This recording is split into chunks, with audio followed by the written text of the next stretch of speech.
Have you got any, for people that are maybe joining now, have you got any tips for them, any hints for them to sort of maximize social media? Absolutely. I would say just get started. Get started, because your journey will be completely different to mine, and the people that relate to me won't necessarily relate to you, and the people that relate to you won't necessarily relate to me. So yeah, I would always get involved, because no matter, you just never know who's watching. And that's the mad thing, is that you just think, oh, okay, I'm going to do this video, but someone somewhere is watching it, they'll get inspiration from it, and they're growing a connection with you long term.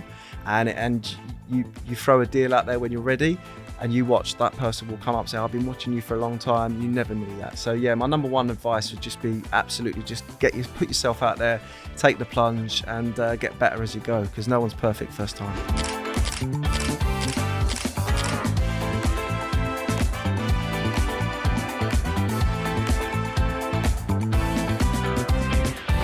And we are back for another episode of the Property by Kazzy podcast with myself, Kaz. Now, each and every week we have a special guest, and this week is exactly that. We've got the amazing Craig. How you doing? I'm very well. Thanks for having me. Craig, aka the Property Apprentice. Now, I think it's been a long time since they'll class you as an apprentice. 15 years in the game, very established, knows all things HMO, has a really sweet spot in Kent. Where exactly in Kent is it? So North Kent, the Medway towns. North Kent and Medway. So we're over in Dartford today, so not too far. We make sure we look after our guests. So we're going to be discussing all things HMO, property management, getting into property at a young age, being there for the long term, building relationships with landlords. So if that sounds like an episode for you, number one, make sure you're already subscribed, and two, make sure you watch till the end and ask some questions, because I'm sure you'll be around in the comment section to hopefully help answer some questions people have. So starting point, we'll start from the beginning. Actually, before we start from the beginning, where did you get your name from?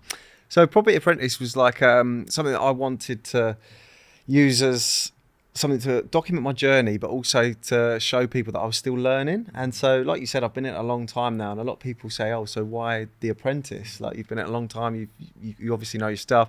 And it's just like, well, I'm always learning in this game. Like every year, every couple of years, there's always like a new legislation, there's a new strategy, or some sort of curveball that obviously takes me out of sync, and I have to learn that and adapt with it. So yeah, that's why I've chose Property Apprentice, because I'm always learning. I think that makes complete sense. I feel the same. I feel like a lot of the time, regardless of what I've done, deals I've done, you're always thinking, I want to do bigger, I want to do more. I'm saying recently just come back from Dubai, and when you're looking up at these towers, you're saying, I know nothing. But obviously in comparison to other people, you know so much.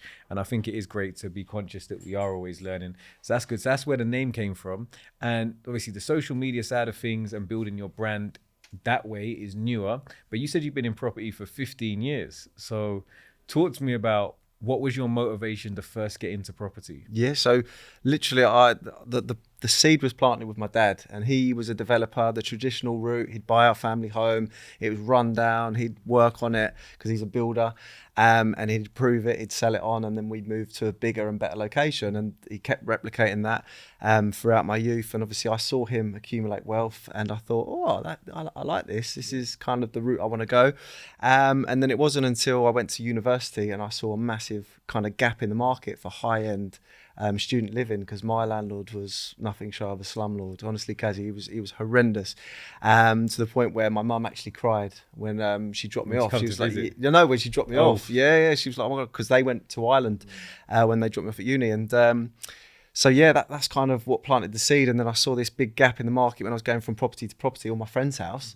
And it was just like walking into a charity shop. Like, there was no en-suites, it was none of that. It was just a soulless property that we would call home for like 9 months of the year. And that's when I thought, no, I can see something here. And that's when I went all in on it. I think that's the case for a lot of people, and a common denominator between developers, that it's actually spotting a gap in the market and how you can make things better. Because when it comes to actually making money effectively, you've got to either be solving a problem or causing somebody less stress. So I think that a lot of the time, seeing something, experiencing it, and also seeing the proof of concept that, okay, I saw how my dad did it, and I've also got an option to improve on that. So you first thought, what did you study actually at university? Business studies. Okay. Yeah. So do you feel like although obviously you've gone straight into property, how do you feel that like your university education has or hasn't aided your journey? So this is a really good controversial question. So I would say it was the reason why I went to uni that got me into property, because that's where I saw the gap. Yeah. And that's when I went all in on it. And yeah, so without university, God knows where I'd be. So if anyone's, there's always that question, is it worth going to university? And for my case, it was, because it created the opportunity. But in terms of the actual course learning and the actual theories and practical side of it, I'd say I'd probably use just the economics side of the business degree. Everything else, I haven't even looked at since leaving. Strange, because I think I did sort of economics, sort of more wholly economics, but I found a lot of the principles, I don't realize how much I use them. And even some of the things like, where you do work on Excel as well and things like that became really beneficial. But I think outside of, the business principles, just the concept of actually starting something and seeing it through, I think is a good practice for a lot of people. They don't actually understand the value of that, particularly when you don't have to do it. Yeah. Because when you go to school, you have to go to school. Like, you're in trouble, you get in trouble with mum if you don't go. Like, everybody gets in trouble. But when it's something that's optional and you're deciding, is this going to add value to me in the long term? And you have to see it through when it gets difficult, when you're tired, when the deadlines are tight. I think it is character building, outside of just directly, am I going to go and use this degree on a day-to-day basis? Mm-hmm. Okay, so you went to go and did you study locally? Whereabouts did you go to study? So I studied in Medway. Oh, yeah. Okay. So I lived in. So you'd super seen like where I operate, where I live. Gary, this isn't, there's no supply basically. Exactly that. So I came from another area. I stayed there for about my first year. I stayed in this like what I class as a hellhole, where the landlord, the emergency number, you'd ring up and it would go to answer phone, and you'd leave a message. No one will come back to you. So I was phoning my dad up asking for advice. How do you fix this? How do you fix this? And it was me that was doing it. It actually got so bad, Kazzy, not just in my house but my friend's house. They'd call me. They'd be like, Craig, our boiler's gone down. Can you come round and top it up? I'm like, what? I swear this is your landlord's like kind of house. But that was the key. It was spotting the crap stock and the crap service, and that's when the light bulb went, right, I've got to get in here and I've got to do this now, because otherwise someone else is going to get in there. Nice. So talk to me about your first purchase. Like, how did you fund your first purchase? What did it look like? What was that deal like? Sure. So I've kind of got two, if that makes sense. So the first one was with my dad, because I was still at uni when I kind of saw my auction property. So I basically pitched it to him. He was in Ireland at the time, 2008. It was the build up to 2008. And basically the day we completed on that purchase was, the day that the tenants moved in was when Lehman Brothers collapsed. And I was like, whoa, what's happening here? And the first recession, never experienced one before. And basically my dad was like, no, we'll hold it. Don't. We've still got students. They're still not reliant on income. They're not losing their jobs anytime soon. They're reliant on student loans. So they'll just keep paying the rent. And I was like, okay, cool. So that was when, again, another light bulb was like, okay, in a recession, student housing is actually quite a safe bet, because like you say, you're not going to get that phone call, I've just lost my job or whatever. So I like that. So that was kind of my first one with him, because he had to fund it. And then my solo one was also at auction. And that one I saved up through an internship, and basically went to the mortgage, which was nationwide at the time, for me to buy it to live in. And then I said it was a change of circumstance, which it was, and I then rented it out, and then I converted that into a HMO, and then it just kind of snowballed from there. That's good. I think for a lot of people as well, whether it doesn't have to be your dad, it doesn't have to be brother, mom, sister, but a lot of people underestimate how much money there is potentially in close proximity to them. And the people that know you and have relationships with you also have faith in you more. So when it comes to, if you do have these ideas and are thinking big, I don't underestimate that pitching to people in terms of the people that know you very well, people that believe you're credible and believe in you, I think is important. So you, like in that HMO model, you sort of saw the gap in the market. You saw that, there's pretty much some ring-fenced income, that it makes the business almost recession-proof. And you also saw that as a student, you can, supply a better level of service, a higher level of accommodation. But students typically, have quite a bad rep in terms of looking after properties. So what made you say, okay, Like, were you a really good student? Did you did you look after the house amazing? What made you say, you know what, this student market, despite the fact that they're quite ring fenced, that it was the area that I wanted to go into with the potential risk of the students? Yeah, so you're exactly right. So there is this kind of stigma attached with student lets where they'll come in, they'll have raves every night, and they'll wreck the house. And to be fair, that couldn't be further from the truth. And if it was, I wouldn't have a business, and that certainly wouldn't be a strategy that I'd be pursuing. So yeah, basically, when I was at university, obviously it was my house, so I looked after it. And the people that I had lived with me at the time, they also looked after it, because at the end of the day, yes, we like a party and we like a gathering, but we're paying for this degree, so we want to get a good result at the end of it. If we're getting sloshed off our heads every night, then that degree's not going to be worthwhile, especially if it's like a fail or a third or a two. It's not going to be worth it. So yeah, I think as the higher spec the property, it attracts the better tenant without a shadow of a doubt. And then as well, you've got the tenancy agreement and you've got the guarantors, which is what I like as well, because when you're a student, you've got no income. Mm-hmm. So your immediate family, your mums, dads, uncles, whatever, they're more forthcoming to be that guarantor. And they're like, look, if you mess around in this house, I'm paying for it. Creates an additional layer of accountability, effectively. Exactly that, yeah. And I guess that's where it really sort of becomes processes. So you got your first one, got your second one. They were your proof of concept. You saw that, you know what, this is working. And then you just continue to grow your portfolio. So how many have you got yourself now? So 25. 25. 25 now, yeah. So 25 HMOs. So that means roughly how many tenants do you have, like, in terms of? So I've managed 25. I own 25, and I also manage another 40 on top of that. So we've got 65 in total. So in total tenancies, it's 200, but I have 96 rooms. 96 rooms, yes. It's a lot. And I mean, I guess, so when you get to that point of scale, I guess the thing I hear most commonly is systemization processes. What systems do you use and stopgaps do you use to manage your tenancies, manage your properties, and effectively manage your own money? Yeah. So the number one thing that I use without a shadow of a doubt is the software. So I used to do everything off Excel, because at uni, loved Excel, and in my internship, I used a lot on Excel. So I run everything off that. But then, once it got to about 15 houses, and I was like, oh God, I was just going in and out of you need the reminders. Yeah, exactly. You need all of that, all that trigger points. And so the software does all that. It's all automated, which is an absolute time saver. So I checked out a few software companies, but the one that stood out for me was 1090. That was really cost effective. It's really user friendly, and it just does everything I need it to do. In hindsight, I guess for somebody now who's maybe starting up, maybe they got their first property or they got a few rent to rent HMOs, what point would you say it's cost effective to start paying for software? Would you say day one? Or would you say, is there a number of units you think is a sweet spot? Yeah, again, it all depends. I mean, I probably would have gone to software straight away, but again, Excel I was quite good at, so it did the job. But like I said, when you want to scale, and when you've got landlords, when you're taking on landlords as well, which was that extra layer, which is where I went to next, I thought, no, I need to be way more professional than just typing out invoices manually and sending out. It was just such a time killer. So I learned that the hard way, because I had no mentor in that aspect. It was all just trial and error. I thought I'd give this a go, and making some money, let's do it. But so to answer your question, yes, I would definitely do it.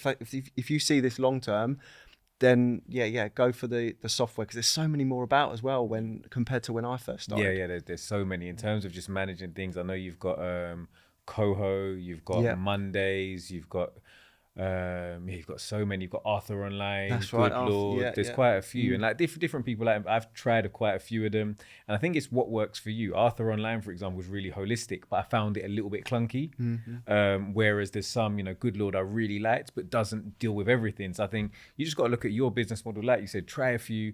Have a play around. Most of them will have like a 7-day free trial or something along those lines. Yeah, or free demo. Exactly.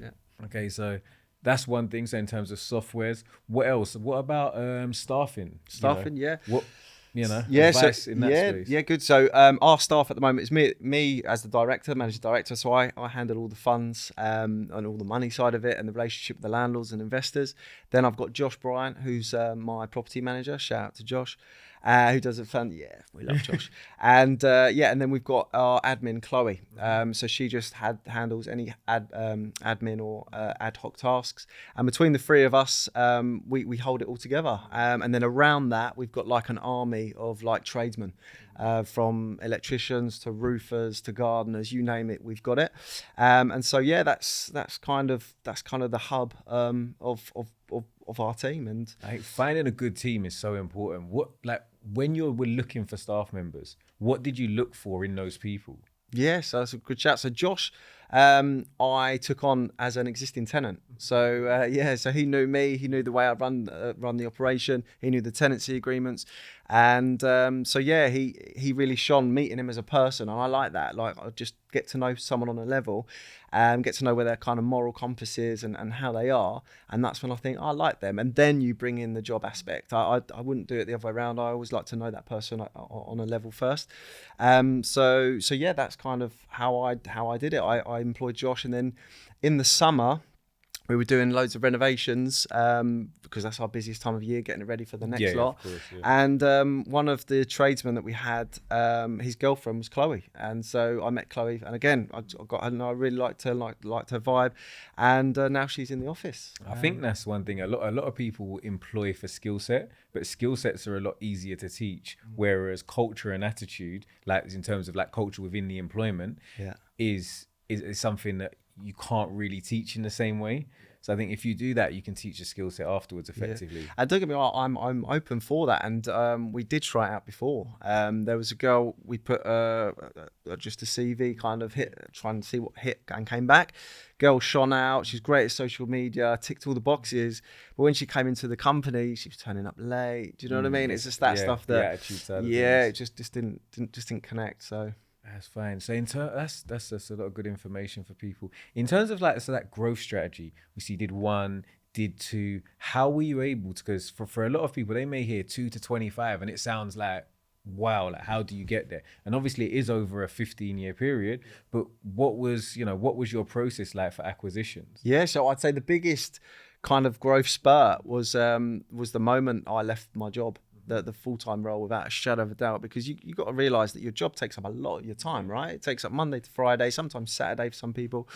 And the moment I left that and dedicated that like 50 to 60 hour working week, because obviously you work like a dog when you're an entrepreneur and it's your business, and honestly the spike just went through the roof, and that was because mainly through referrals of other landlords. So how I got my first landlord, guys, and this is a gold nugget, is that I knew, because I went to the university, I knew where all the students hang out, so that's where I put my little posters. Back then I didn't really have a website or anything. Put my posters up, and then the amount of phone calls that my dad got, because I put his number on the ad. So he was like, Craig, look, I've got all these randoms ringing me. Can you just manage this? Because I'm busy doing my own stuff. So I was like, fine. So I then changed it to my number, and I was working this internship, and I'd literally turn over my phone case by lunchtime, and I'd have like 50 missed calls. And I was like, God. So then I thought, right, I need to change this up. So I created a little cheap free website. And this was back then, and there's loads of free websites you can do. And I put the pictures on, because I was just repeating myself on the phone call. Yes, it's all bills included. Yes. So I thought, right, I'm going to put all of those questions on the website. And then randomly, I got a missed call from someone. I listened to the voicemail, and it was from a landlord. She'd found the website, which was a complete curveball, because I was just wanted to work with tenants directly. So I was like, whoa. So anyway, spoke to my dad about it. He said, well, look, if this is what you want to do, meet with her, tell her how you run your business, and but just be honest. And I said, fine. So I met with her, and she was at her end of her tether, Kazi. She had a 4-bedroom, massive house with professionals. She lived in London, and she was at the end of her tether because they weren't getting on. There was one smoking weed, messy, and she just didn't have time for it. So I took it off her, and I had it filled within 3 days. And then this is where the key thing is because she had a sister who had 3 properties in the Gillingham area. So then she was like, oh God, I've just met this guy. He's students. As long as your houses are in this perimeter, he'll take them. So that was another 3. And then she knew, she was quite hot. She did a lot of networking in the Medway. So then she'd refer me. And then literally within a year, I'd have about 15 HMOs, all of which I managed. Yeah. And I was doing that around my job. And that's when like I was doing the maths, and I kind of reached that financial freedom. And then, it was just like, right, this has got legs now. Yeah, I think so. That's it for a lot of people. Some people take the plunge in straight away. So everyone has a different attitude towards risk. But it is, you had your proof of concept, you saw that it works. And, it's also about that integrity of providing that good level of service, because you said that one deal maybe snowballed to 15 within 12 months. And I think for anybody that is starting out their journey, whether it be in rent to rent or management, it's all about making sure you're building those long-term relationships. So you said, how many is under management again at the moment? So 64. So 64 under management. So it's a lot of properties.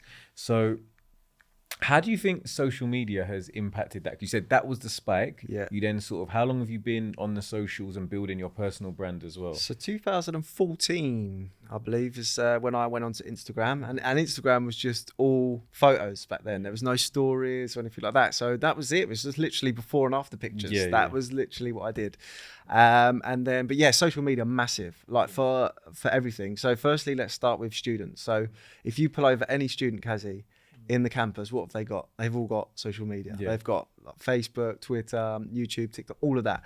So for me, as someone who needs to target that, social media as a marketing strategy is absolutely key. And it was so funny because I went to a few of the agency kind of meetups, and they were like, "Oh, are you on Rightmove? Are you on Zoopla?" And I said, "No, I'm on none of that."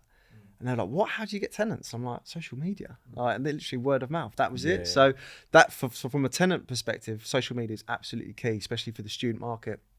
The next one is for investors. So now, obviously, as Instagram evolved, I now get on just the phone and I like pitch people, all my followers on there. And I say, "Here's the deal. These are the numbers. If you're interested, hit me up." And so I get a lot of JVs through that, and that's an absolute game changer. So absolutely, social media has changed the business in such a good way and caused it to grow in such a great way. Have you got any, for people that are maybe joining now, have you got any tips for them, any hints for them to sort of maximize social media? Absolutely. I'd say just get started. Get started, because your journey will be completely different to mine, and the people that relate to me won't necessarily relate to you, and the people relate to you won't necessarily relate to me. So yeah, I would always get involved, because no matter, you just never know who's watching. And that's the mad thing, is that you just think, "Oh, okay, I'm going to do this video," but someone somewhere is watching it. They'll get inspiration from it, and they're growing a connection with you long term. And you throw a deal out there when you're ready, and you watch, that person will come up and say, "I've been watching you for a long time. You never knew that." So yeah, my number one advice would just be absolutely just put yourself out there, take the plunge, and get better as you go, because no one's perfect first time. No, that's definitely right. I think one thing maybe some people would think is, but you had help on your first one, or you did your first one with your dad, and then you did these ones. So, for people that are maybe don't have the level of capital, that are starting in rent to rent, they may be a little bit disillusioned. But I think from understanding the story and some other conversations that we've had, it's very chicken and egg, and either could have come first, because you could have very easily built effectively like a rent to rent portfolio or a management portfolio off the back of, so built the rent to rent or management portfolio, and then started to reinvest into buying your own things. So I think you don't have to, you can do it in either order, but I think it's all about doing it well, because those relationships you got with your first management contracts are what allowed you to then take things also on a guaranteed rent perspective as well, because if you do something well, people are a lot more likely to come back and do repeat business with you. 100%. And back when I started, rent to rent wasn't a real thing. It really didn't. It wasn't a thing. And so that's something that someone said, "Oh, you had it easy," whatever. I'd say, no. I'd turn it. I'd say, "No, you've got it easy," because the amount of education that's available at the moment, the good quality stuff, and the opportunities that are available, I'd say you've got it easy. I always tell people that it's always easy to find a reason why it was easier before. So for example, if you was to turn around to speak, you could tell your dad, you had it easy, like, you were buying properties for this amount. But then he'd be like, "You've got it easy. We had interest rates of 15%. Like, I was speaking to, there wasn't, at a certain point, they didn't really have buy-to-let mortgages. There was only commercial mortgages when we were speaking to the Savoy's guys, and they were talking about that.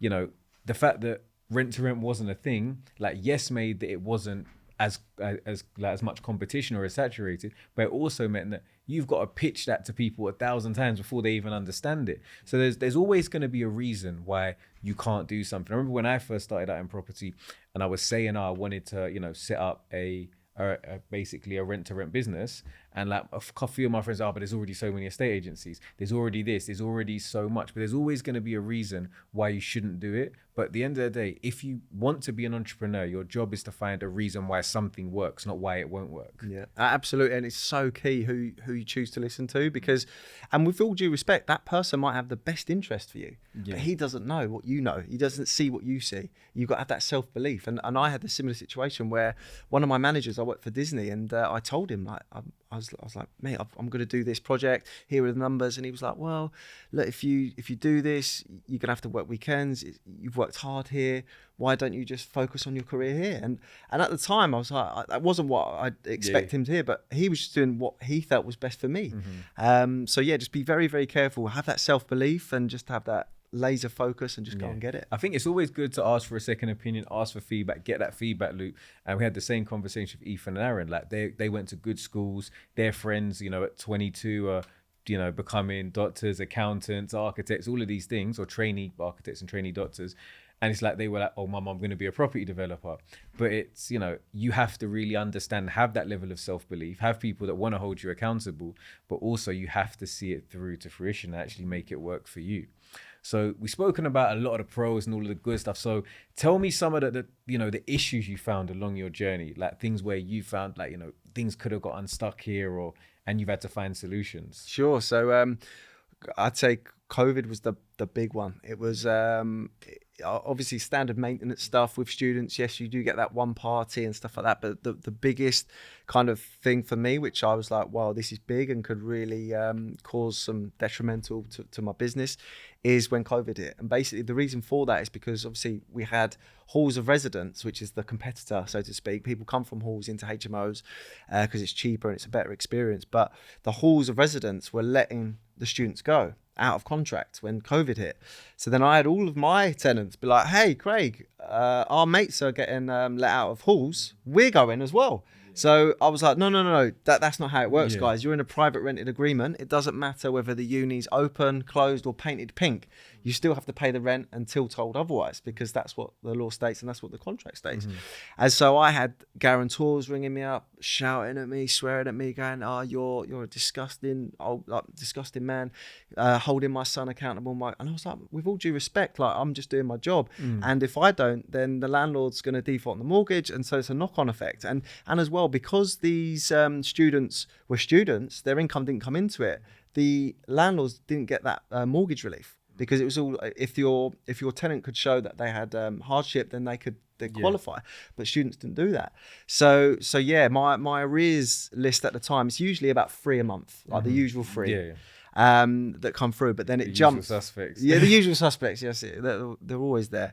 And then that jumped from 3 to 90, and I was just like, oh my god! And I was like, wow. So every time I was calling up. Every time the phone rang, I was getting anxiety, because I knew there was just an argument at the other end of that line. But yeah, it made me more resilient. It made me more structured in my arguments. And obviously landlords were concerned, because they were like, Craig, why haven't they paid the rent? It's like getting into month 2. And I'm like, look, just hold tight. We will get the rent back. Because the thing is as well, Kaz, the student world is very small. You give it to one, they'll all want it. And they'll be like, well, why has he got it? So it was like a domino effect. So I said to the landlords, no, look, stay strong. I'm going to fight.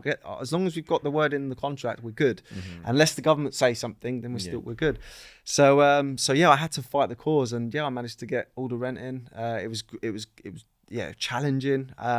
It definitely made me more thick-skinned, but more structured and more methodical in the way I kind of pitch an argument. But yeah, that was without a shadow of a doubt the hardest part of being an agent. Yeah, I think for everybody it was super hard, but for the HMO market in particular, it was probably one of the hardest hit.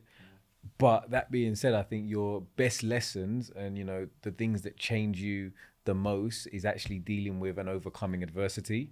Because when it's easy, it's very easy to keep it flowing. Be like, oh, we'll just do it like this. But you said you had to rebuild out processes, have more stringent measures in place to make sure that, rents are received. You have a chasing process, all of these things that come from adversity. So, there's going to be a lot of struggles in your business along the way, whether it's rent to rent, whether it's, deal sourcing, whether it's serviced accommodation. But, you have to learn from these experiences and make your business stronger for the long term in terms of off the back of dealing with them.